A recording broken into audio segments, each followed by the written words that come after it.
اعوذ باللہ من الشیطان الرجیم بسم اللہ الرحمن الرحیم الحمد للہ رب العالمین والصلاة والسلام علی رسولہ الکریم اشہد ان لا الہ الا اللہ وحدہ لا شریک لہ واشہد ان محمدا عبدہ ورسولہ نبینا محمد صلی اللہ علیہ وسلم رب اشرح لي صدري ويسر لي امري واحلل عقدة من لساني يفقهوا قولي ربنا زدنا علما ربنا زدنا علما ربنا زدنا علما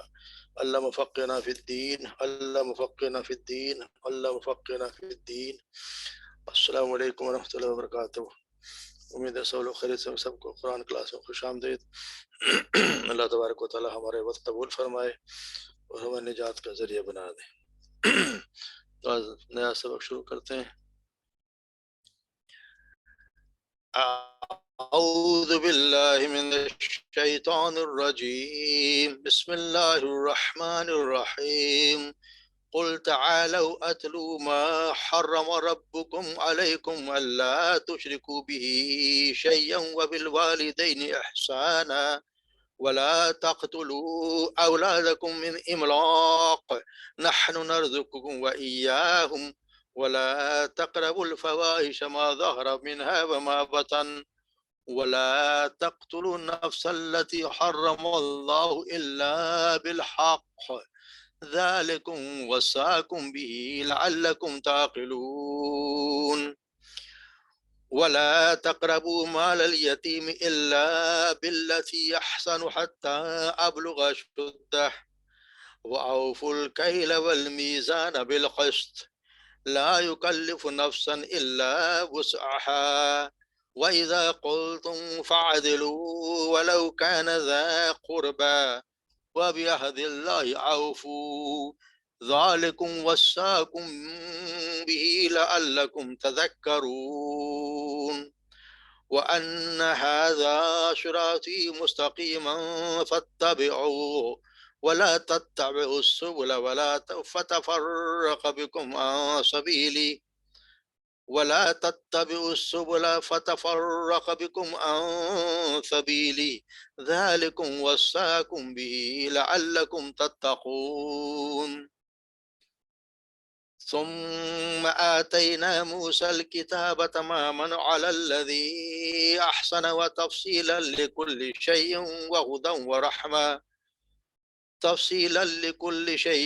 وهدى ورحمة لعلهم لقاء ربهم يؤمنون. صدق اللہ العظیم.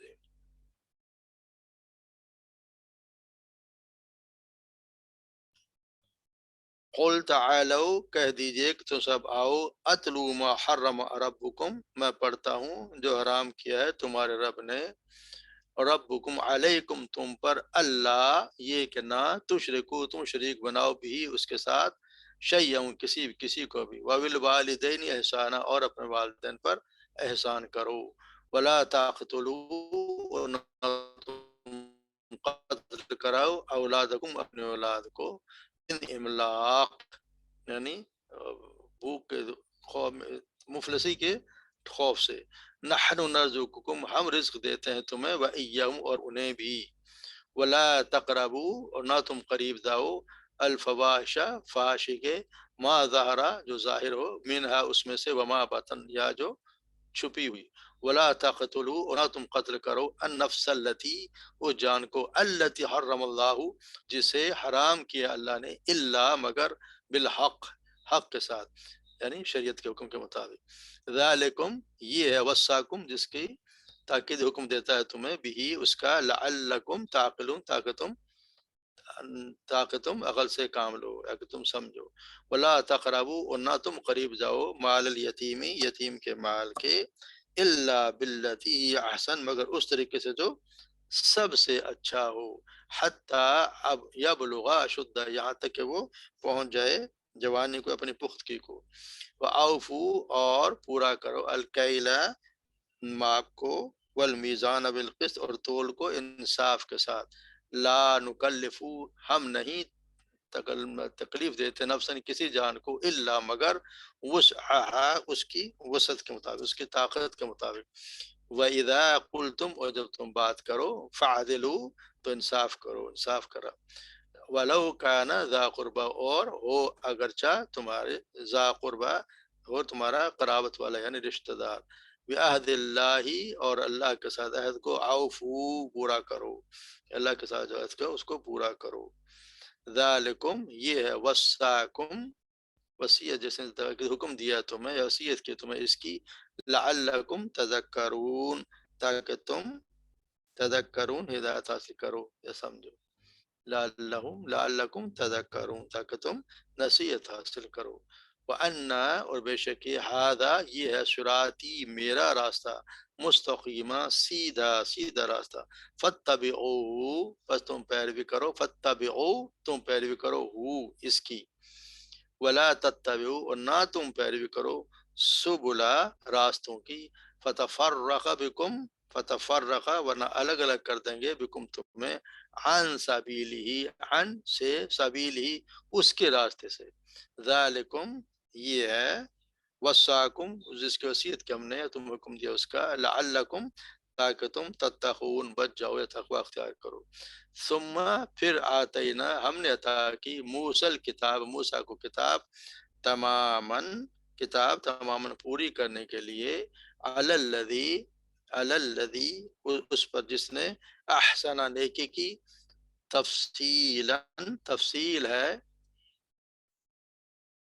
لکل شے ہر چیز کی، وہدن اور ہدایت، ورحمتاً اور رحمت، لعلہم تاکہ وہ بلقاء ربہم یؤمنون بلقاء رب کی ملاقات کا، لقاء ربہم اپنے رب کی ملاقات پر، یؤمنون وہ سب ایمان لائیں۔ تو جیسے ہم پڑھتے رہیں کہ پیچھے کن کن چیزوں کو حرام قرار دیا گیا اور ان کے کیا کیا مشرکین مکہ کے اس بارے میں خیالات تھے، اور وہ کن کن چیزوں کو اپنے ذوق کے مطابق اپنے خیال کے حرام قرار دیتے تھے۔ تو یہاں پر اللہ تعالیٰ کہتے ہیں کہ یہ چیزیں حرام وہ نہیں جنہوں نے تم نے اپنی کسی دلیل کے اور اپنے سوچ کے تم نے اپنے گمان کے مطابق تم نے حرام قرار دے دیا، یا وہ چیزیں جو تمہارے اور لوگوں نے حرام قرار دے دی اور تم نے انہیں مان لیا کہ وہ چیزیں، بلکہ حرام تو وہ چیزیں کہ تمہارے رب نے حرام کیے ہے، کیونکہ تمہارا پیدا کرنے والا وہی ہے، تمہارا رازق وہی ہے، ہر چیز کا علم بھی اسی کے پاس ہے، تو اسی کو یہ حق حاصل ہے کہ وہ جس چیز کو چاہے حلال اور جس کو چاہے حرام قرار دے۔ چنانچہ اللہ کے رسول سے نے فرمایا کہ میں بتاتا ہوں کہ جن کی تاکید تمہیں رب نے کی، اللہ تبارک و تعالیٰ کے رسول بتایا کہ میں تمہیں بتاتا ہوں کہ اللہ تبارک و تعالیٰ نے کن کن چیزوں کی کو حرام قرار دیا، قل کہہ دیجئے تعالوا او اتلو میں بتاتا ہوں یا تمہیں میں پڑھتا ہوں، ما حرم ربکم کیا حرام کیا ہے تمہارے رب نے، علیک تم پر، سب سے پہلے کیا حرام کیا، اللہ تشرکو بھی کہ تم نہ شریک بناؤ اس کا، سب سے پہلا کام کیا وہ یہ ہے کہ تم کسی کو شریک نہ ٹھہراؤ، اس کے دیکھا کیونکہ یہ سب سے بڑا گناہ جیسے ہم نے پڑھا ہے کہ اللہ کے ساتھ سب سے بڑا حکم صلی اللہ علیہ وسلم یہ ہے کہ کسی کو شریک نہ ٹھہراؤ،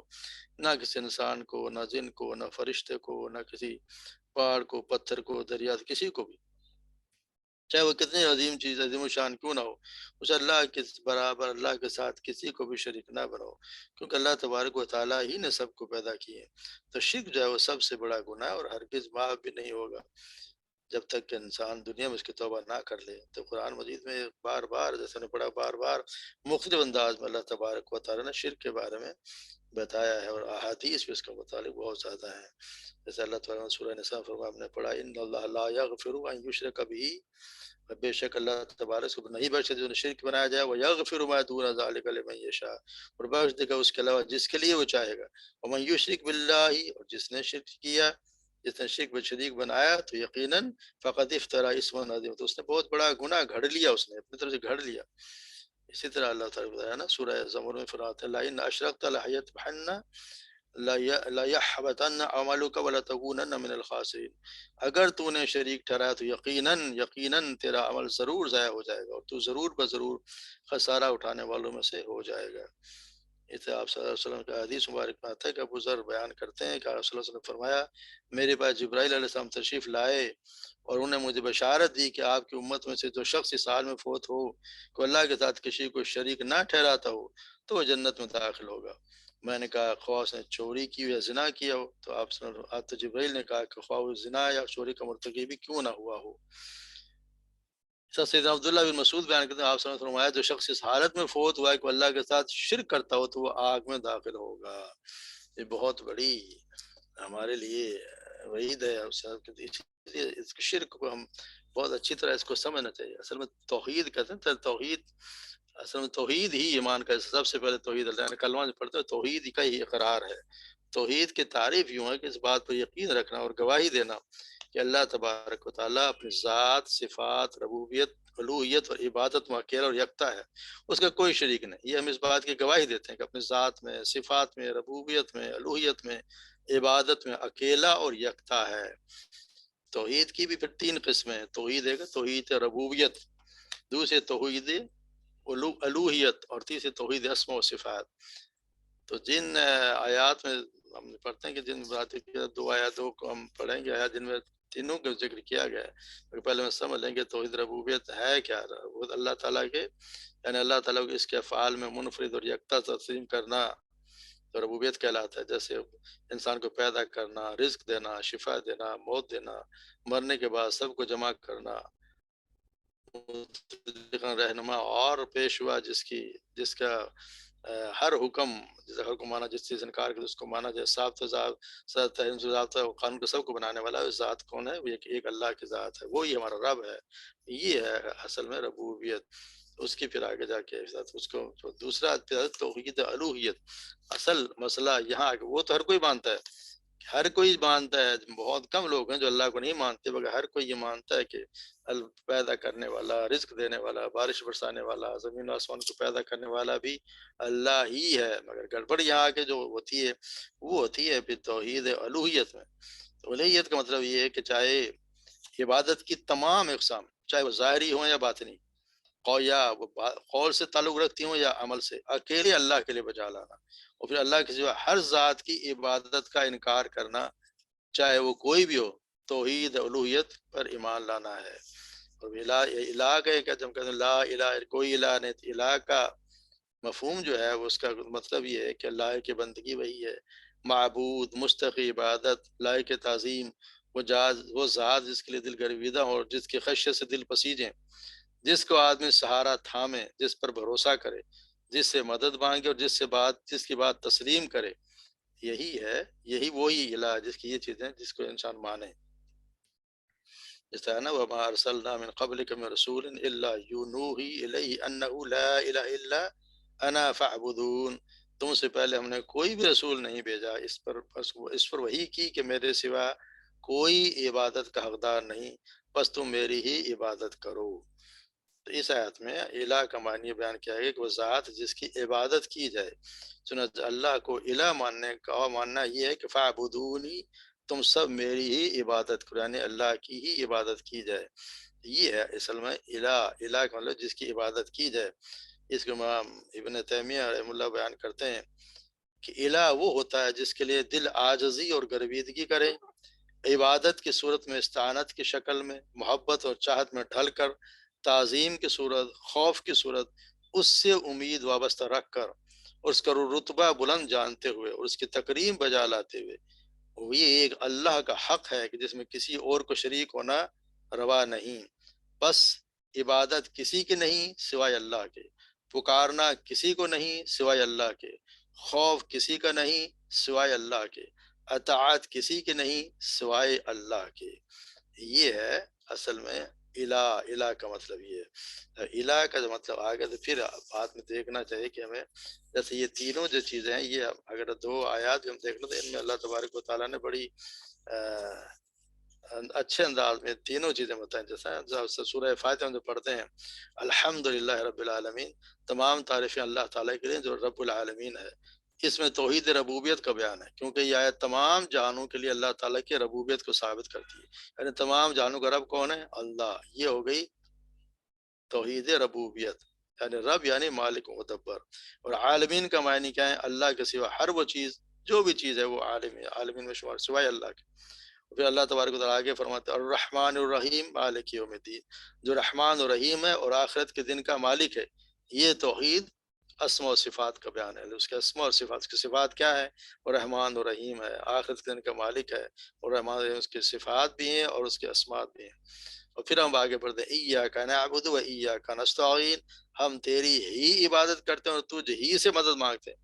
اس میں توحید الوہیت کا بیان ہے کہ کیونکہ اس میں اللہ تعالیٰ کی عبادت و استعانت کو اکیلا اکیلا ماننے کے وجوب پر دلالت پائی جائے، ہم اکیلے اللہ کے تجھ ہی سے مانگتے ہیں، تجھ ہی سے عبادت کرتے ہیں۔ تو یہ اللہ تبارک و تعالیٰ یہاں پہ توحید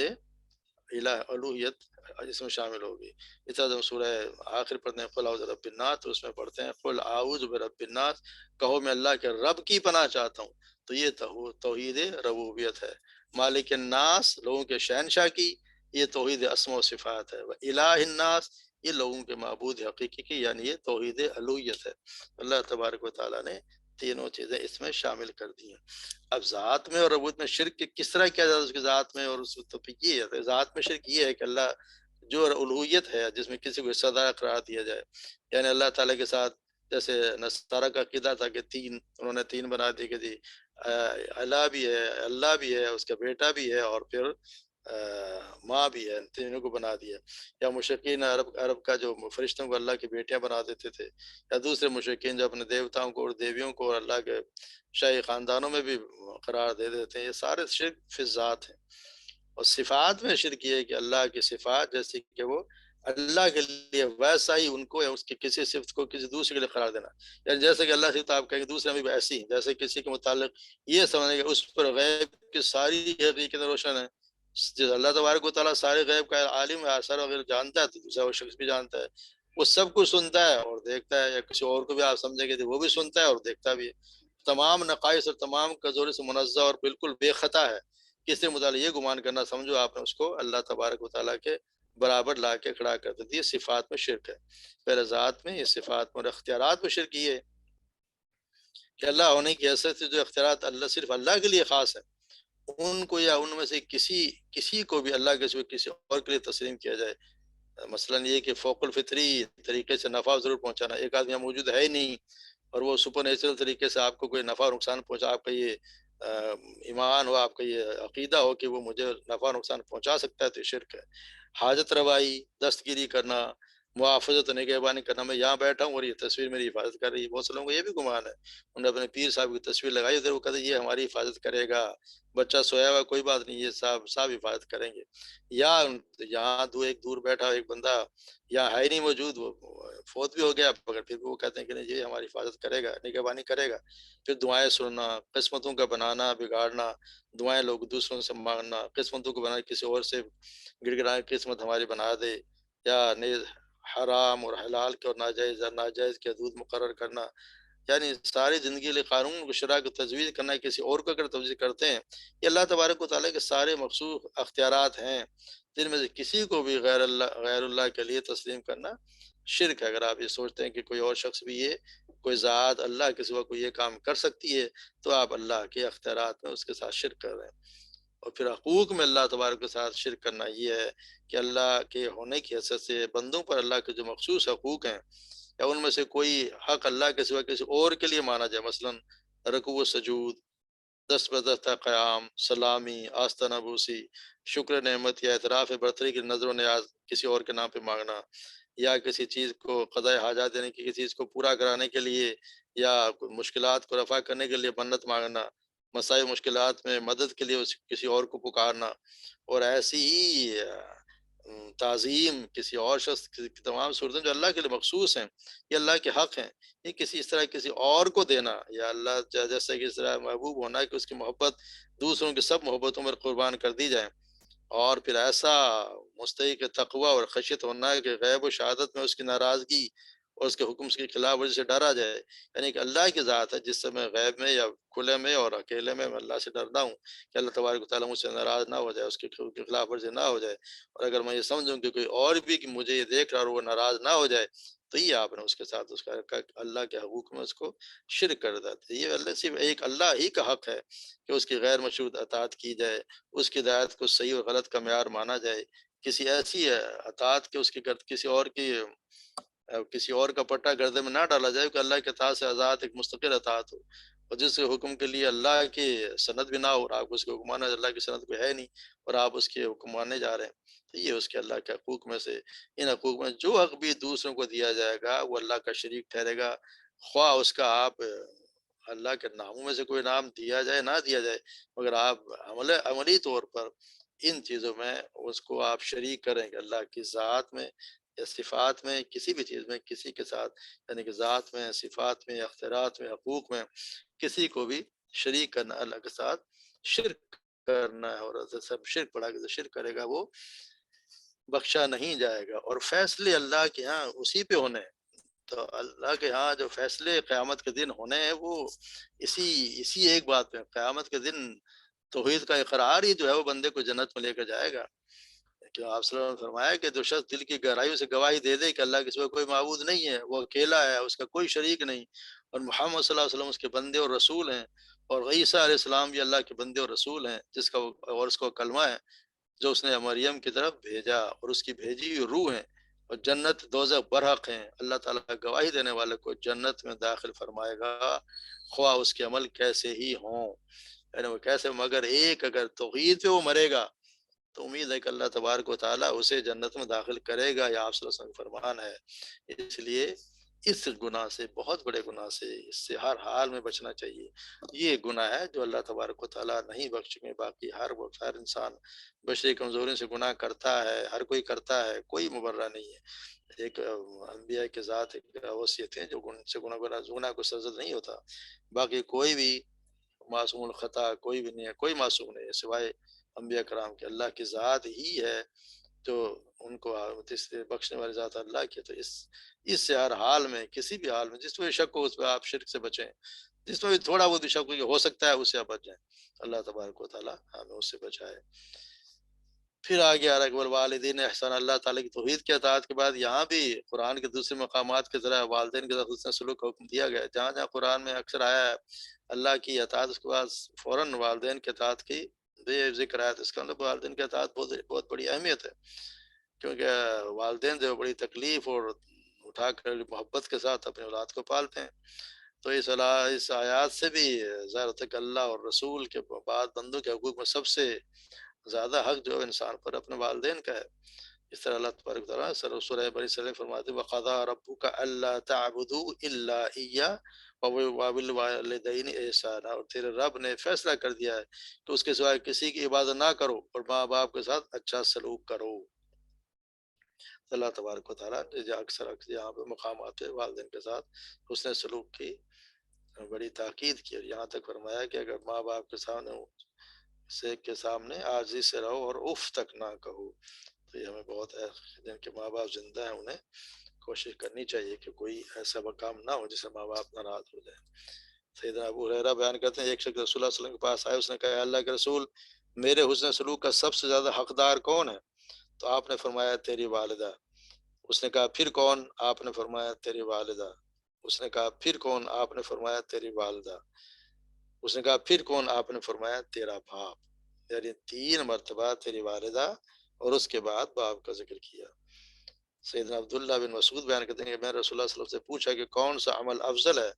تو آپ نے فرمایا وقت پر نماز ادا کرنا۔ میں نے عرض کی پھر کون سا؟ آپ نے فرمایا ماں باپ کے ساتھ نیکی کرنا۔ میں نے عرض کی پھر کون سا؟ تو آپ نے فرمایا اللہ کے راستے میں جہاد کرنا، یعنی اللہ کے راستے میں جہاد کرنا بھی آپ صلی اللہ علیہ وسلم یہاں پہ تیسرے نمبر پہ بیان کیا ہے۔ سیدنا عبداللہ بن مسعود بیان کرتے ہیں کہ یہ باتیں آپ صلی اللہ علیہ وسلم نے بیان فرما دی، اگر میں مزید سوال کرتا تو آپ بھی مزید جوابات مرحمت فرما دیتے۔ پھر اللہ تبارک و تعالیٰ وَلَا تَقْتُلُوا أَوْلَادَكُم مِّنْ إِمْلَاقٍ، اور نہ تم مفلسی کی وجہ سے اپنے اولاد کو قتل کرو، مفلسی کی وجہ سے اولاد کو قتل کرنا حرام ہے۔ زمانہ جاہلیت میں لوگ اپنی اولاد کو قتل کر دیا جاتا ہے، آج کل ماڈرن زمانے میں بھی ہوتا ہے، حکومتیں بھی کراتے ہوتے ہیں خاندانی منصوبہ بندی کے نام پہ، کہ ان کا نعرہ ایک ہی ہوتا ہے کہ جی آبادی بڑھتی جا رہی ہے تو ان کو کھلائیں گے کہاں سے، تو کفریہ کلمہ ہے۔ قرآن والی ذات اللہ کہہ رہا ہم نحن نرزقکم وإیاکم، ہم ہی انہیں کھلانے والے ہیں اور تمہیں بھی اور انہیں بھی ہم ہی دیں گے۔ اس ڈر سے، مفلسی کے ڈر سے اولاد کو قتل کرنا حرام ہے۔ عبداللہ بن مسعود بیان کرتے ہیں کہ میں نے رسول اللہ صلی اللہ علیہ وسلم سے پوچھا کہ اللہ تعالیٰ کے نزدیک سب سے بڑا گناہ کون سا ہے؟ تو آپ فرمائیے کہ تم اللہ کے تعالیٰ کے ساتھ کوئی شریک بناؤ، حالانکہ تو اس نے تمہیں پیدا کیا. میں نے پھر عرض کیا کون سا؟ پھر یہ کہ تم اپنی اولاد کو اس ڈر سے قتل کر دو کہ وہ تمہارے ساتھ کھائے گی. یہ بھی اللہ تبارک و تعالیٰ نے سے منع فرمایا. یہ اللہ کے رسول نے بتایا کہ ایسا کرنے سے، اس ڈر سے کہ تم اس اولاد کو تمہارے ساتھ کھائے گی. اور آج کا یہ ہو رہا ہے کہ جو بہت زیادہ آبادی بڑھ رہی تو کھائے گی کہاں سے. ادھر سورہ فرقان میں اللہ تبارک و تعالیٰ والذین لا يدعون مع الله الها آخر ولا يقتلون النفس التي حرم الله الا بالحق ولا يزنون. اور وہ لوگ جو اللہ کے ساتھ کسی دوسرے کو معبود کو نہیں پکارتے اور نہ اس جان کو قتل کرتے ہیں جسے اللہ نے حرام کیا ہے مگر حق کے ساتھ، اور نہ زنا کرتے ہیں. تو ان آیات کا حدیث کا خلاصہ ہے کہ تمہارے سمجھنا کہ روزے کے مالک تم ہو بالکل غلط ہے. یہ اللہ تبارک و تعالیٰ کرے، یہ کام ہمارا اور ہمارے ذمہ ہے. اس لیے اس کا بھی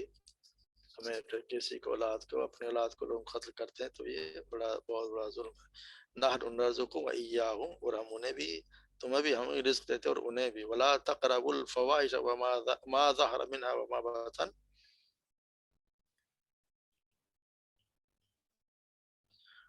ولا تقربوا الفواحش، فحش کے نزدیک نہ جاؤ. فحش ہر وہ قول و فعل جو قباد میں بہت بڑا ہوا ہو، اس میں جو بھی فحش کے کام ہوتے ہیں، برا کام واضح ہوتا ہے. ویسے تو زنا ہو گیا، برہنگی ہو گئی، جھوٹی کسی کی تہمت پر لگانا بھی، یا باپ کی منقوہ سے نکاح کرنے کو فحش افعال میں شمار کیا گیا ہے.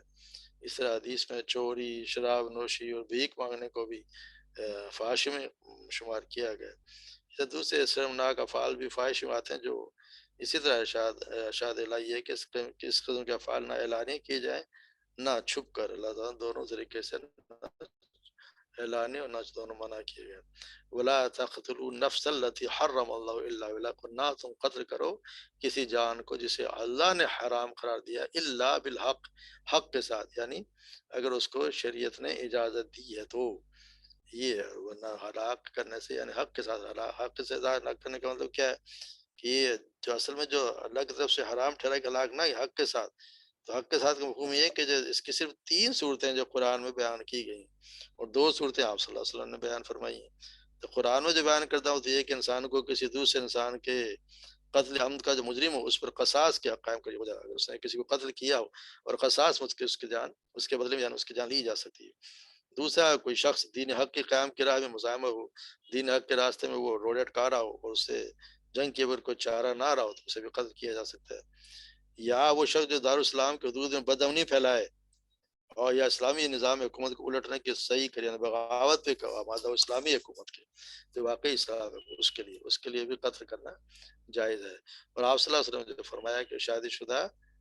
ہونے کے باوجود جو زنا کرے اسے قتل کیا جا سکتا ہے، یا جو مرتد ہو جائے اور یعنی وہ اسلام سے خارج جماعت کو چھوڑ دے، کسی اور جماعت میں چلا جائے، اسلام کو چھوڑ دے، اس کو بھی قتل کیا جا سکتا ہے. ان 5 صورتوں کے سوا کسی صورت میں بھی انسان کا قتل انسان کے لیے حلال نہیں ہے، خواہ چاہے وہ مومن ہو یا ذمی یا کافر کوئی بھی ہو، اس کے لیے حلال نہیں ہے کسی کے لیے کہ اس کو قتل کر دیا جائے. ذالکم وصاکم، یہ جو تاکید حکم ہے جو بھی لعلکم تعقلون، تمہیں دیا گیا تاکہ تم عقل سے کام لو.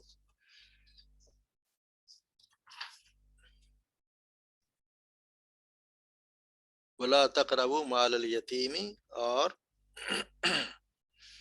ولا تقربوا، اور نہ تم قریب جاؤ مال الیتیم، مال یتیم کے مال، الا باللتی احسن، مگر اس طریقے جس سے سب سے اچھا ہو، حتی یبلغ اشدہ، یہاں تک کہ وہ اپنی پختگی کو پہنچ جائے. ہم پہلے بھی اس کے بارے میں پڑھتے ہیں کہ اس کے لیے یعنی جس یتیم کے کفالت کسی مسلمان کی ذمہ داری قرار پا جائے تو اس کے لیے اس کی خیر خواہی کرنا اس کا فرض ہے. اسی خیر خواہی کا تقاضا ہے کہ اس کے مال سے، یعنی وراثت میں سے اس کو جو حصہ ملا ہے، چاہے وہ نقدی کی صورت میں ہو یا زمین یا جائیداد کی صورت میں، تاہم ابھی وہ اس کی بچہ اگر حفاظت کی یا کرنے کی اہلیت نہیں رکھتا تو اس کے مال کی اس وقت تک پورے خلوص کی کے ساتھ حفاظت کی جائے جب تک وہ بلاغت اور شعور کی عمر کو نہ پہنچ جائے، وہ اتنا سمجھدار نہ ہو جائے اور وہ جوان نہ ہو جائے، اس وقت تک اس کی ذمہ داری کہ اس کی پوری خلوص کے ساتھ اس کی دیکھ بھال کی جائے. تو یہ نہ ہو کہ کفالت کے نام پر اس کے جوان ہونے سے پہلے مال و جائیداد کو